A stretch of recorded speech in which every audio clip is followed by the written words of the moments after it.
नमस्ते, सुप्रभात।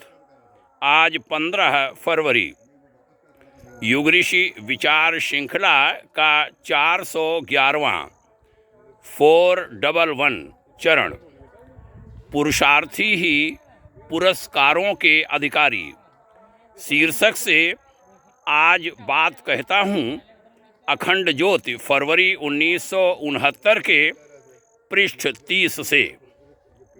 गुरुदेव आचार्य श्री राम शर्मा जी ने लिखा था, संपन्नता के संबंध में परमात्मा की कृपा पाने का केवल एक ही आधार है और वह है पुरुषार्थ अथवा परिश्रम।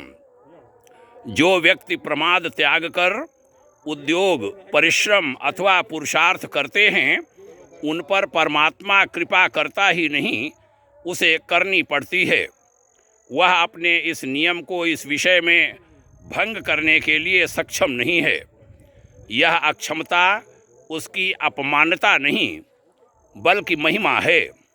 जो व्यक्ति अपने बनाए नियमों के प्रति जितना भीरू और भावुक रहता है, वह उतना ही दृढ़ और महान माना जाता है। उसी व्यक्ति के बनाए विधान का मान तथा पालन होता है। आगे कहा था, पुरुषार्थ का पुरस्कार संपन्नता है। यह एक ईश्वरीय नियम है, परमात्मा का बनाया हुआ, उसी का प्रेरित किया हुआ नियम।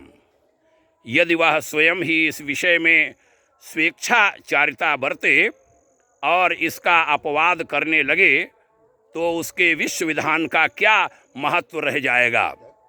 एक नियम का व्यतिक्रमण विधान के सारे नियमों को महत्व और मानहीन बना देता है। सृष्टि चक्र नियम की धुरी पर ही घूम रहा है। यदि ईश्वर स्वयं ही उसको भंग कर दे, तो उसकी यह सृष्टि, उसकी यह लीला और उसका यह निर्माण ही नष्ट नहीं हो जाएगा।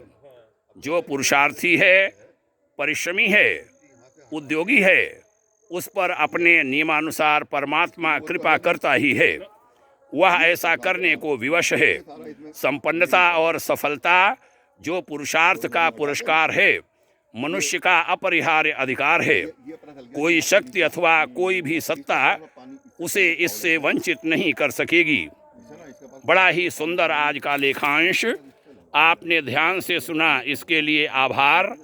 आपके उज्जवल भविष्य की शुभकामना। ओम शांति।